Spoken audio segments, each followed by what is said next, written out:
Hey guys, the Comics Kid 2099 here, and I have a rant video that I want to talk to you about a little bit today. This is something that kind of came about when I watched The Amazing Spider-Man 2, and this is something that applies to other superhero movies as well, but The Amazing Spider-Man 2 is the most recent one I've watched where it's very obvious that it's a problem there. I can't think of any other examples right off the top of my head. It is applicable to the X-Men movies. That's a problem in those movies. And my rant is when movies will take a non-character in their movie and then they will give that character the name of a character from the source material and they pretend like that is as good as actually using the character from the source material. So The Amazing Spider-Man 2 did this twice. They had a character who worked at Oscorp who became Harry Osborn's secretary or assistant or whatever, and they even said in the commentary, they said originally this character, her name was something like I don't know, Alice or something like that. And then they said, well, wouldn't it be cool if we named her Felicia? Because you've got a character in a Spider-Man comics, Felicia Hardy, who is a cat burglar, and she is the costumed, somewhat crime fighter, somewhat anti-hero, the Black Cat. And she is well known in the comics for really liking Spider-Man, but not liking Peter Parker. And that is her character. That is what her character is like. And then there's also some other stuff that Kevin Smith did with her character, kind of expanding it a little bit. Marv Wolfman had some stuff back when he created the character about how she strives to be the very best, and that was kind of something that her dad instilled in her when she was very young. These are elements of her character. It does not count as using the character of Felicia Hardy when you take a non-character who could have literally been anyone, and they even said that she could have been anyone, and then they say, what if we name her Felicia Hardy? And these people who make these movies, when they do this, I feel like they think that they are throwing the fans a bone. They're thinking, okay, the fans are going to be really upset if we don't use the Black Cat in this movie, so let's find a way to shoehorn the name of the Black Cat into The Amazing Spider-Man 2. But you're not actually using the character of Felicia Hardy. She doesn't even meet Peter Parker at any point in The Amazing Spider-Man 2. She doesn't have any opinion on Spider-Man. We know Harry seemingly irrationally hates Spider-Man even before Spider-Man refuses to give Harry his blood. He kind of hates Spider-Man, but we don't know what Felicia's opinions of Spider-Man or Peter are in that movie. So you're not really using the Black Cat in that movie. You're not even using Felicia Hardy before she becomes the Black Cat. And I guess you could, in theory, say that if they had done some sequels, maybe 4 or 5 sequels, they might have eventually gotten around to having this assistant to Harry become the Black Cat. But at that point, I don't care because she's not the Black Cat in The Amazing Spider-Man 2. She's not any character. She's just a vessel for the plot to happen. She's only there to alert Harry that they kept some of this spider venom that Harry thought they had destroyed. So she's not even a real character in The Amazing Spider-Man 2. And also, as you know, Sony will not be making any more Spider-Man movies in that continuity. So it doesn't matter if they did plan to turn her into the Black Cat. I said that they did this twice in The Amazing Spider-Man 2. The other version, I feel like, is almost worse, but it's really about the same level of bad. And that is the guy who was Max Dillon's boss at Oscorp is played by Ryan from The Office. And I remember about a year before The Amazing Spider-Man 2 came out, there was an article that I saw somewhere where it said this guy will be playing somebody in The Amazing Spider-Man 2, and we don't know who it will be. And I remember thinking it's probably going to be Professor Smythe, who I don't know if he's a thing in the comics. I'm sure he is. I know him as the guy from the animated series with the really crazy technological wheelchair and the flat top, and he makes those spider robots that stack on top of each other. I know him as that. That's really where I know him from. And in The Amazing Spider-Man 2, again, here's a character who has no thoughts or feelings on Spider-Man. We never hear him say anything about Spider-Man. The only purpose that he serves is to be a terrible boss figure for Max Dillon.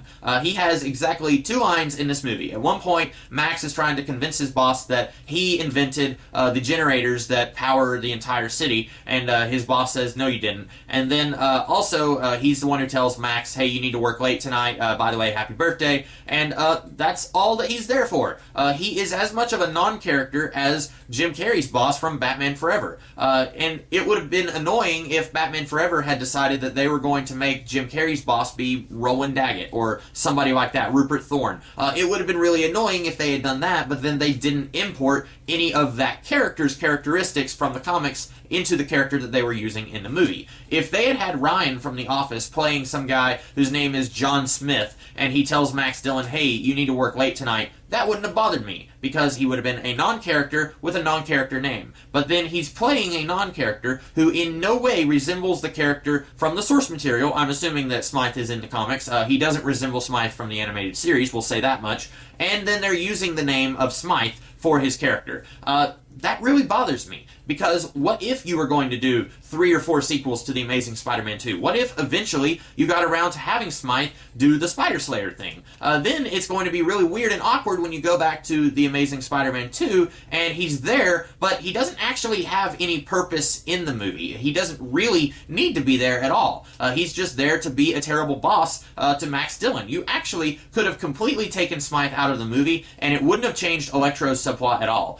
He could have just walked into the room and been grumbling because nobody remembered that it was his birthday today, and then his boss makes him work over. You did not need Ryan from The Office to even be in the movie. And I feel like maybe this goes all the way back to 1989 when Tim Burton's Batman movie had Billy D. Williams as Harvey Dent. The difference is, I feel like and Billy D. Williams really didn't need to be in that movie. In the same way that Ryan from The Office didn't need to be in The Amazing Spider-Man 2, he didn't serve any purpose. Harvey Dent doesn't serve a purpose in Batman, but he is the crusading lawyer. That is what Harvey Dent was in the comics before he became Two-Face. So, at the very least, even though Billy D. Williams as Harvey Dent in the 1989 Batman movie, even though he doesn't serve a purpose in that movie, he is at least playing the character from the comics. It's not like they had some guy working at the Gotham Gazette with Knox, and then he comes by and says, hey Knox, you're writing about that Batman guy, haha, you're very funny. And then Knox says something like, shut up Dent. It's not like they did something like that where they took a non-character and then they pasted the name of Harvey Dent onto the non-character. It's not like they took the character of Knox and made him Dent, although that wouldn't have even been the same because at least Knox did have a character in that movie. That wouldn't have been the same thing.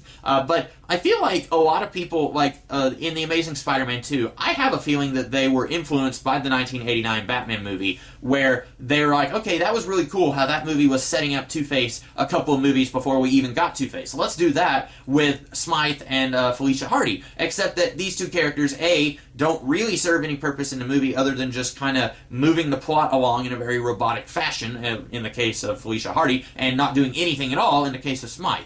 But also, these characters don't act like the characters from the comics. And I've said before that the source material, I don't mind if you change it when you're adapting the source material, as long as the story that you are making ends up being a good story in its own right. Well, The Amazing Spider-Man 2, you can say anything you want about it. I don't think that it's a good story. I don't think that it is a very good film in general, and I definitely don't think that the changes that they made when they were adapting the source material really helped the story that they were making.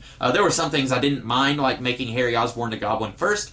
In the commentary of that movie, they even talked about how they were really afraid that people were going to be really upset that they were skipping over Norman. I thought it was weird that they had Norman in the movie for all of 2 minutes. Chris Cooper, who played Norman Osborn in that movie, was completely wasted. I remember when they cast Norman, they said, hey, we're going to have Chris Cooper, and I thought, yeah, he would be a really great Norman Osborn based on what I had seen of him in October Skies. Well, then he's in the movie for 30 seconds. He's barely in the movie at all. But I didn't mind the idea of Harry Osborn being the Goblin first. But then you've got Smythe and Felicia Hardy, and I've already gone on way too long on this rant video. So what did you guys think of this rant? Like it, hate it? Do you want to see more rants? I'm not going to promise that I will do more rants because in general I try to stay on the positive side of things on this channel. Don't always succeed, but I don't like doing videos where I'm angry.